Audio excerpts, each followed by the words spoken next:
时候呢，我那个顶小的弟弟不是给鬼子车的掉地下了嘛？有个鬼子弟弟在底下哭呢，一个鬼子把我那2个弟弟抽倒了以后，看那小孩在哭，走我弟弟屁股高头一刺刀，一跳，把衣服拽过来以后，我看了几个刀伤都在流血。我弟弟再起来，靠母亲来这边那个刀伤里头还冒血泡泡。我弟弟不懂事，拼命再起来，血泡泡动，我就赶快上去，我妈妈我给你捂的。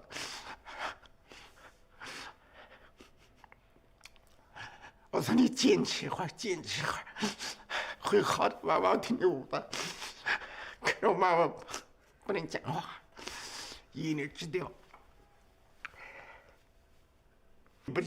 不接受，我晓得以后我妈妈可能死了，我要她，她也不想，我喊她妈妈你起来，她也不起来。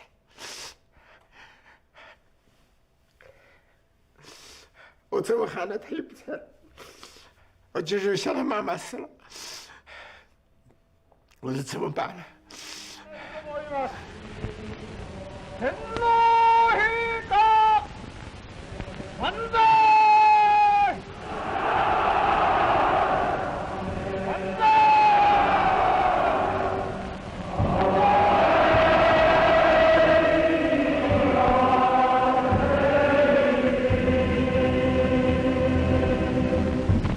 ？Cuando nos cuentan los horrores de la Segunda Guerra Mundial, la historia nos ha enseñado a no olvidar nunca el Holocausto y los crímenes de guerra que la maquinaria de exterminio de la Alemania nazi cometió. Pero en el otro lado del mundo, bajo la bandera del sol naciente, se gestó un infierno que la memoria colectiva parece haber decidido ignorar. Se nos ha enseñado a ver a Japón únicamente como una víctima, el país que sufrió el fuego atómico en Hiroshima y Nagasaki. Pero antes de las bombas hubo décadas de una crueldad que desafía la comprensión humana. En 1931 y 1945, el Imperio japonés desató una brutalidad sistemática e imaginable sobre Asia y China. Estamos hablando de masacres a gran escala, uso de armas biológicas, campos de experimentación humana y la muerte despiadada de millones de civiles inocentes. ¿Pero por qué? Porque un país que en 1905 había tratado humanitariamente a los prisioneros rusos se convirtió en una máquina de exterminio que practicaba el canibalismo con prisioneros de guerra y esclavizaba a las mujeres. Apenas unas décadas antes de la guerra, Japón había experimentado un florecimiento democrático, abertura cultural y modernidad. Entonces surge una pregunta inevitable: ¿qué pasó? ¿Por qué Japón mató a más de 30 millones de personas? Es fácil caer en la trampa de decir que eran monstruos o demonios, pero todos sabemos que los monstruos y los demonios no existen, solo existen los humanos. Lo que existió realmente fue una combinación perfecta de adoctrinamiento, impunidad y una ideología que deshumanizó por completo al humano. Hoy te quiero contar cómo una sociedad que estaba caminando hacia la democracia fue secuestrada por el fanatismo religioso, de cómo los soldados japoneses fueron adoctrinados para perder toda empatía humana y cometer atrocidades tan sádicas. Hoy vamos a romper el silencio y descubriremos las raíces de la crueldad del imperio japonés.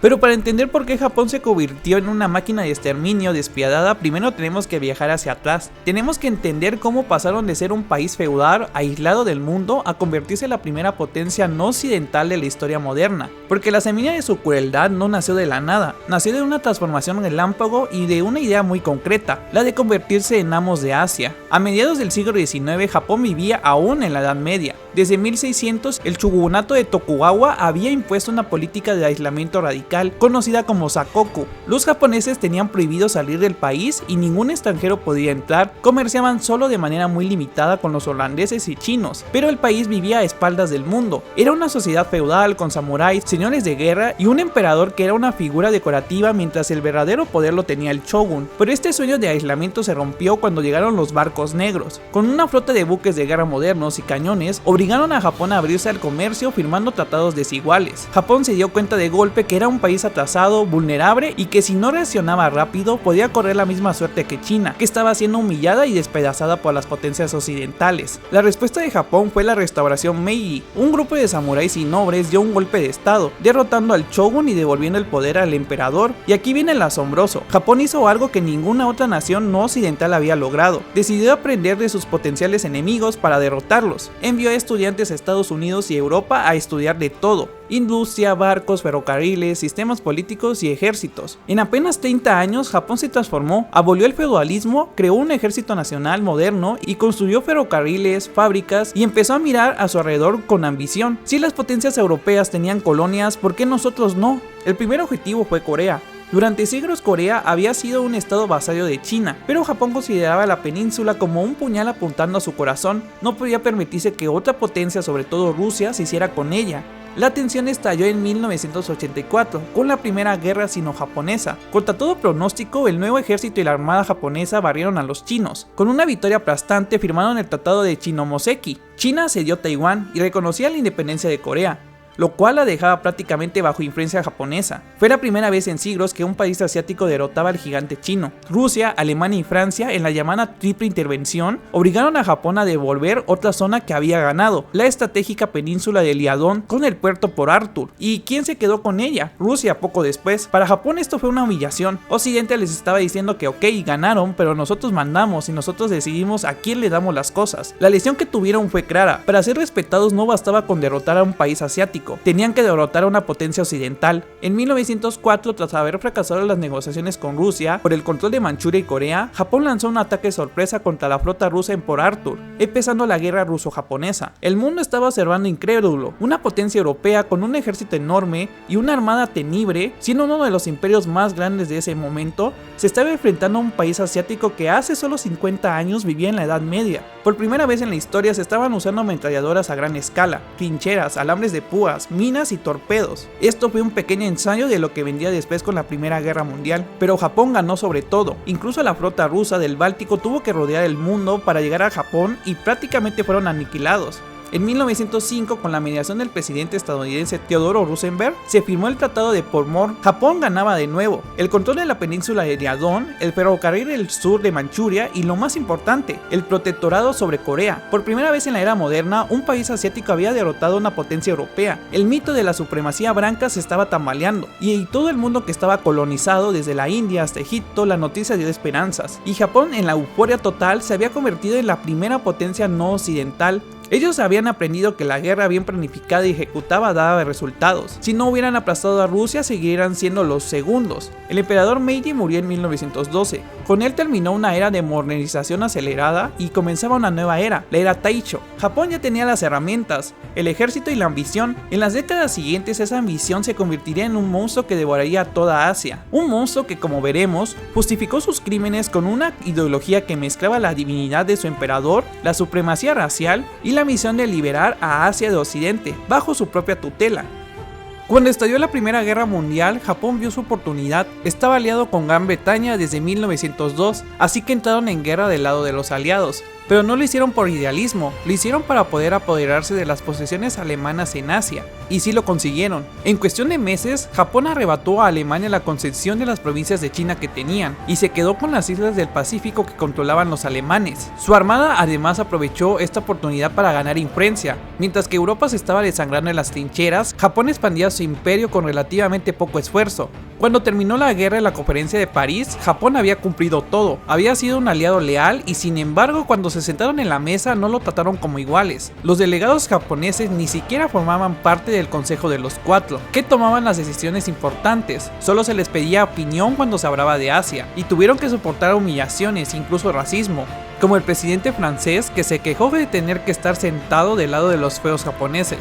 Pero lo que dolió más fue la propuesta de igualdad racial. Japón propuso incluir en el Pacto de la Sociedad de Naciones una cláusula que reconocía la igualdad racial entre las naciones. No pedían nada del otro mundo, simplemente querían que se reconociera a todos los miembros de la liga que merecían el mismo trato sin importar su distinción de raza. Aunque todo parecía favorable y razonable, la verdad es que hubo una posición bastante feroz, sobre todo sobre Australia y su primer ministro, que era un defensor de la Australia blanca, que llegó a hacer chistes racistas sobre los japoneses. Incluso países como Estados Unidos, que su constitución decía que todos los hombres son creados iguales, para muchas personas un hombre de África no era lo mismo que un europeo. La propuesta se puso a votación y 11 países votaron a favor, ningún voto en contra, pero Estados Unidos y Reino Unido se abstuvieron. En ese entonces el presidente de los Estados Unidos, Wilson, que presidía la comisión, dictaminó que el voto quedaba anulado. Lo que realmente pasaba es que el presidente de Estados Unidos tenía que, si se aprobaba esta cláusula, los senadores de los estados del sur y de la costa oeste de Estados Unidos, que tenían leyes discriminatorias contra los asiáticos, rechazarían todo el Pacto de la Sociedad de Naciones. La propuesta de igualdad racial fue rechazada.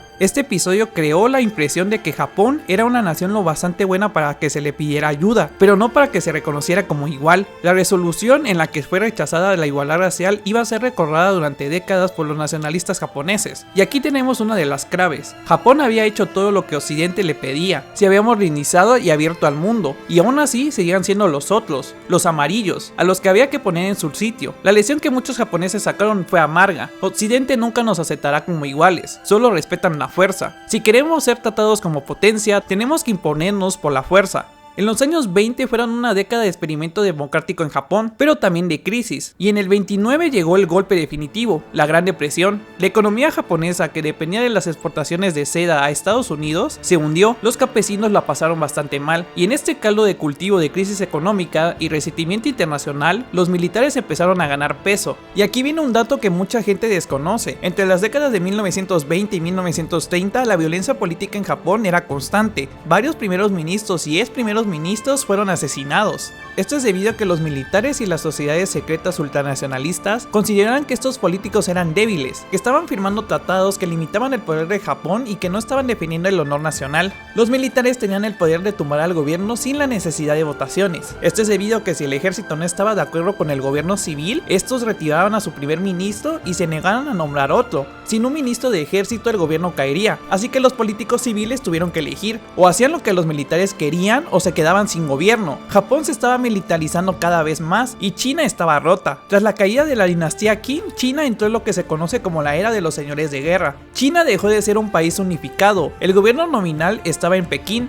pero en la práctica ellos no mandaban. El país estaba dividido en feudos, controlados por caudillos militares con sus propios ejércitos. Japón estaba ya unificado bajo un emperador divino y un ejército moderno. China estaba fragmentada en pedazos, y para los militares japoneses esto era una invitación. El imperio japonés se quería expandir aún más. Manchuria era una región rica en recursos. Japón ya controlaba su ferrocarril y tenía tropas estacionadas ahí. El ejército de Kwantung, que nominalmente protegía el ferrocarril, pero en la práctica actuaba como un estado independiente dentro del ejército japonés, a menudo desobedeciendo órdenes de Tokio. El 18 de septiembre de 1931, tras una pequeña explosión, los cuales el ejército de Kwantung acusaron inmediatamente a saboteadores chinos de haberlo provocado. Hoy se sabe que esta pequeña explosión fue un ataque de falsa bandera, organizado por los propios oficiales japoneses para tener una excusa perfecta para invadir Manchuria, y entonces, desobedeciendo las órdenes directas de Tokio, el ejército de Kwantung lanzó la invasión y en cuestión de días ocuparon todas las ciudades importantes de Manchuria. El gobierno civil de Tokio intentó pararles, pero los militares seguían adelante, y cuando vieron que las operaciones tenían éxito y que la población japonesa apoyaba la conquista, el gobierno no tuvo más remedio que tragarse su orgullo y respaldar la invasión.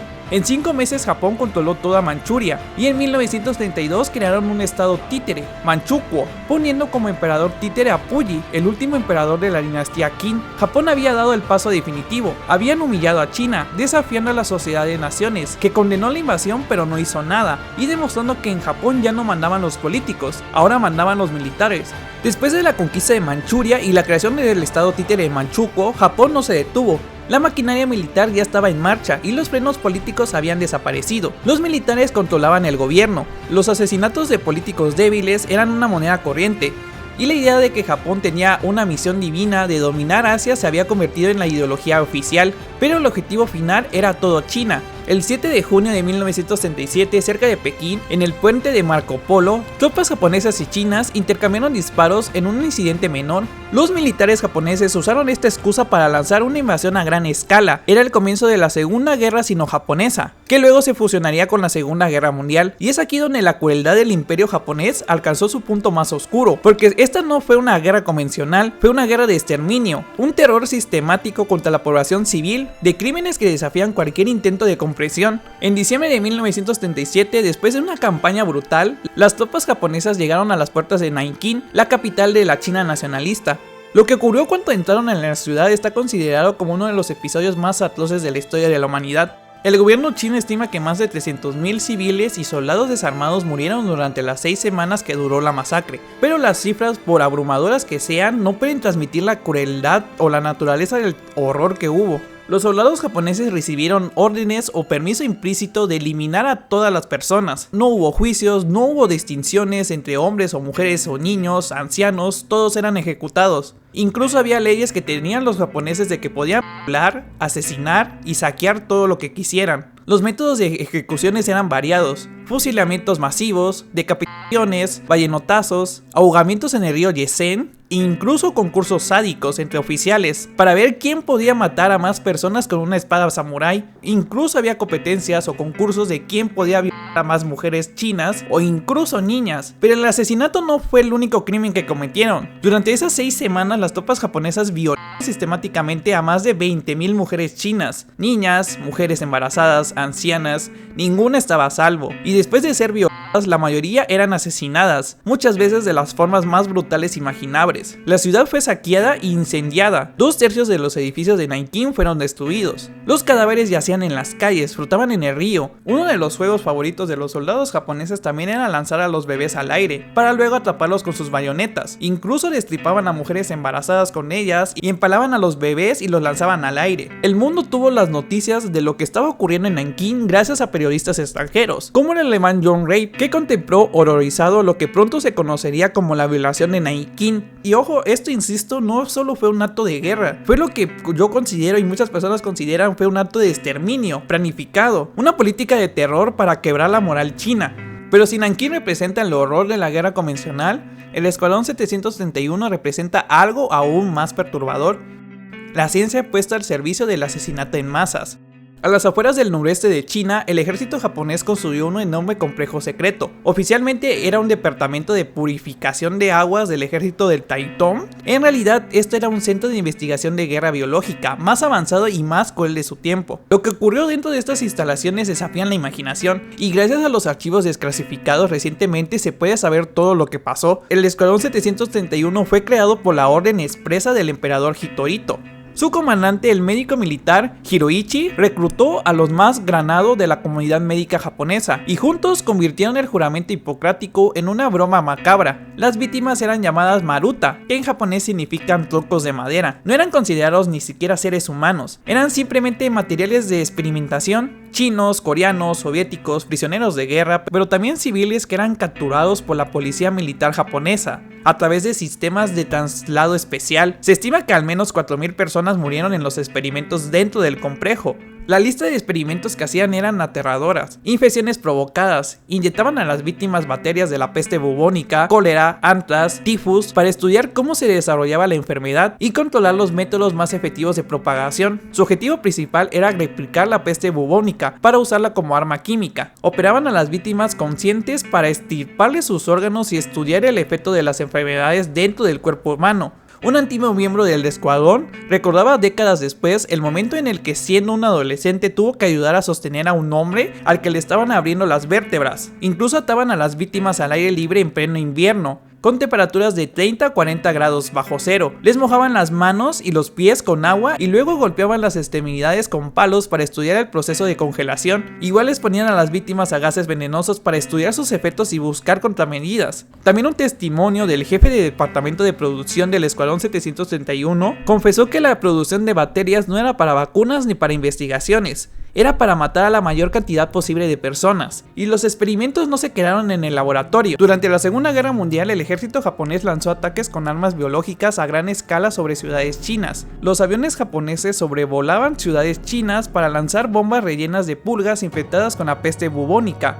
El Escuadrón 731 no era el único. Los japoneses crearon una red de unidades de guerra biológica por todo Asia, todos haciendo lo mismo: experimentación con humanos y la preparación para una guerra biológica. Pero los crímenes japoneses no terminan ahí. Hay otro horror que durante décadas fue silenciado: el sistema de esclavitud sexual militar. Entre 1932 y 1945, el ejército japonés estableció una red de estaciones de confort, prostíbulos militares por toda Asia. A ellos eran llevadas a la fuerza mujeres y niñas, la mayoría de Corea o de China. Las cifras varían, pero los historiadores estiman que entre 80.000 o 200.000 mujeres y niñas fueron esclavizadas sexualmente por el imperio japonés. La mayoría tenía apenas 12 a 20 años. Eran secuestradas por la fuerza, engañadas con promesas de trabajo en fábricas o simplemente compradas a sus familias pobres. Una vez en las estaciones de confort, eran violadas decenas de veces al día por soldados japoneses. Las que se resistían eran golpeadas, torturadas o asesinadas. Las enfermedades venéreas eran comunes y cuando ya no servían pues eran asesinadas. Las supervivientes de todo esto contaron sus historias. Decenas de niñas de apenas de 12 años que perdían la capacidad de caminar por las violaciones continuas. De mujeres que intentaban suicidarse y de los soldados que las apuntaban solo por diversión. Incluso les quitaban parte de su cuerpo y las violaban aún así. Este sistema no era un descontrol de soldados indisciplinados, sino que esto fue una política de Estado. El propio Estado cuidadosamente, incluso el ejército, organizó todo esto. Controlaban la logística, el transporte de las mujeres, la construcción de estos burdeles y la distribución de cupones para soldados que cumplían sus tareas. La crueldad japonesa también se enseñó con los prisioneros de guerra aliados. En condiciones inhumanas, obligados a decenas de miles de soldados británicos, australianos, holandeses y estadounidenses a trabajar como esclavos, como los proyectos del ferrocarril de la muerte. Más de 60.000 prisioneros aliados trabajaron en él y murieron 12.000. Y ojo, no estamos contando los 200.000 personas o trabajadores forzados asiáticos que también perecieron. Pero lo más impactante lo muestra hasta qué punto llegó la deshumanización. Hay decenas de casos documentados de soldados japoneses que en situaciones de hambruna asesinaban a los prisioneros para comérselos. Pero lo más inquietante es que a veces o en algunos casos no era por necesidad, sino por poder. Había oficiales que ordenaban comer prisioneros simplemente como un acto de dominación y de barbarie para sentirse más poderosos que sus enemigos. Todos estos temas que te conté, todos estos crímenes como Nankín, el Escuadrón 731, las mujeres de Consuelo, el trabajo esclavo y el canibalismo no son hechos aislados. No son tampoco excesos de una guerra, es un sistema. Los archivos desclasificados y los estudios históricos más recientes confirman lo que muchos sospechaban. La guerra biológica y la experimentación con humanos fueron un crimen de Estado organizado. Pero ¿qué pasó después de acabar la Segunda Guerra Mundial? Pues aquí viene una de las peores injusticias que he visto en la historia. Mientras que los líderes nazis fueron juzgados en Nuremberg y muchos ejecutados, los criminales de guerra japoneses, sobre todo los que estaban en el Escuadrón 731, recibieron un trato distinto. Estados Unidos al finalizar la guerra decidió ayudarles, a cambio de que ellos dieran sus datos de sus experimentos con humanos, concediendo la inmunidad a Chiro Ichi y a todos los miembros del Escuadrón 731. Ichi, a pesar de todas las muertes que provocó, murió tranquilamente en Japón. Y muchos de sus colaboradores tuvieron carreras exitosas en medicina, la academia y la política japonesa en la posguerra. Y lo peor de todo es que el gobierno japonés hasta hoy en día nunca ha reconocido formalmente estos crímenes. Las bombas atómicas de 1945 crearon un trauma nacional tan profundo que permitieron a Japón reescribir su identidad. Al ser el único país en la historia que ha sufrido un ataque nuclear, la narrativa se centró en el sufrimiento del pueblo japonés. En los museos de paz de Hiroshima el foco es el horror de la bomba, pero rara vez se explica qué estaba haciendo el ejército japonés en China. La bomba se convirtió en un borrador histórico que permitió pasar de agresores a víctimas en el imaginario colectivo. A diferencia de Alemania, donde los juicios de Nuremberg fueron exhaustivos, en Japón el proceso fue distinto. Estados Unidos, queriendo convertir a Japón en un aliado contra el comunismo en Asia, decidió mantener al emperador Hirohito en el trono y no juzgarlo. Al no culpar a la figura máxima del Estado, la responsabilidad moral de la nación quedó diluida en muchos criminales de guerra que no solo fueron castigados,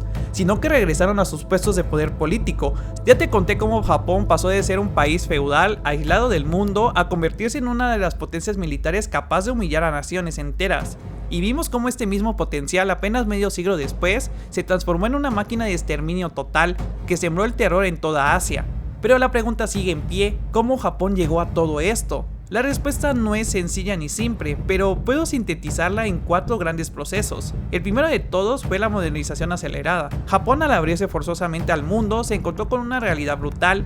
Eran débiles, estaban atrasados y si no cambiaban nada serían colonizados como China. Pero en este proceso Japón no solo aprendió de técnicas, también aprendió una ideología, la del colonialismo europeo. Los mismos europeos que venían al mundo el discurso de la modernidad, civilización y el faro de la humanidad eran los mismos que en África, Asia o América cometían atrocidades inimaginables. Bélgica con el Congo, el Imperio Británico en la India, Francia en Argelia, Estados Unidos en Filipinas, todos ellos hablaban de civilizar a los pueblos inferiores mientras los masacraban. Japón observó y aprendió la lección. Si ellos pueden hacerlo, ¿por qué nosotros no? Si la superioridad blanca les da el derecho de colonizar, ¿por qué la superioridad japonesa no nos da el mismo derecho? La modernidad europea no es un faro de paz o justicia, es un faro de hipocresía, de violencia legitimada por un discurso de la civilización. Japón copió este modelo. El segundo proceso creo que fueron las victorias militares tempranas. Japón derrotó a China y a Rusia. Fue la primera vez en la historia moderna que una potencia no occidental humillaba a una potencia europea, teniendo un impacto psicológico enorme. Japón, esto fue una euforia total, habían demostrado que no eran inferiores, se habían ganado el respeto de Occidente. Pero estas victorias también crearon un peligroso síndrome de arrogancia. Japón empezó a verse a sí mismo como los líderes o los amos de Asia, el líder natural del continente, el único capaz de enfrentarse a Occidente y expulsarlo. Y esa misma idea, combinada con el desprecio hacia los demás asiáticos y una superioridad racial, consideraban que los pueblos asiáticos eran débiles y atrasados, indignos. Esto fue un caldo de cultivo para empezar con el imperialismo japonés. El tercer proceso fue la humillación en el momento de mayor expectativa. Japón había ayudado en la Primera Guerra Mundial, había sido un aliado leal y cuando terminó la guerra pidió algo razonable, la igualdad racial en la sociedad de naciones. La respuesta de Occidente fue pues no. Muchas personas veían que un japonés y un negro eran iguales, que no merecían la pena. Para Japón esto fue también un golpe devastador. Habían hecho todo lo que se les pidió, se modernizaron, se occidentaron, derrotaron a todos los enemigos que les pedían y aún así seguían siendo los amarillos, seguían siendo inferiores a ojos de Occidente. Este resentimiento alimentó el nacionalismo radical. Japón abandonó la idea de integrarse en el orden internacional y decidió construir su propio imperio, con sus propias reglas, sin pedir permiso a nadie. Y el cuarto proceso creo que fue la religión. Japón no era un estado secular, era un estado teocrático. El emperador era considerado un dios viviente, descendiente directo de la diosa del sol. Esto no era un adorno, tenía consecuencias prácticas. Todos debían obedecer al emperador, puesto que este es un dios, pero también esto se sumaba a una ideología de superioridad racial japonesa. En el sintoísmo del estado enseñaba que la familia imperial japonesa descendía de los dioses, que el pueblo japonés era por lo tanto superior a los demás pueblos. Los chinos, los coreanos, los filipinos eran considerados inferiores, pueblos atrasados que necesitaban ser guiados por Japón. Ellos deshumanizaban a su enemigo al igual que hacían los nazis. Si el otro no es un humano, cualquier atrocidad es posible. Al deshumanizar a las personas, pues puedes hacer lo que tú quieras. Es la misma lógica que usaron los colonizadores europeos con los africanos. Japón aprendió muy bien de Occidente. Aprendieron el colonialismo, el racismo, la deshumanización, la violencia legitimada por la civilización y lo aplicaron con la misma eficiencia con la que los europeos la habían aplicado en África, en Asia y en América. Japón no hizo nada nuevo, hizo lo mismo que Occidente había hecho, pero en Asia. Ya han pasado más de 80 años después de esto. China sigue esperando una disculpa oficial por los más de 30 millones de personas que murieron por la Segunda Guerra Sino-Japonesa. Corea sigue esperando justicia por las mujeres de Consuelo. Los sobrevivientes del Escuadrón 731, los pocos que quedan, siguen esperando que el gobierno japonés reconozca lo que ocurrió en los laboratorios. Pero en Japón el debate sigue abierto y lo siguen esquivando. Hay quienes consideran mirar el pasado con una honestidad, como los historiadores que han desenterrado los archivos, pero también hay quienes prefieren olvidar todo, quienes niegan la masacre de Nankín, donde quienes visitan un santuario donde se venera a criminales de guerra, quienes presentan a Japón como una víctima por las bombas atómicas y evaden su papel de agresor. El gobierno japonés hasta hoy nunca ha pedido perdón formalmente, nunca reconoció la responsabilidad del emperador, y mientras que esto no ocurra, la herida va a seguir abierta, porque olvidar la historia significa traición y negar la responsabilidad significa repetir el crimen.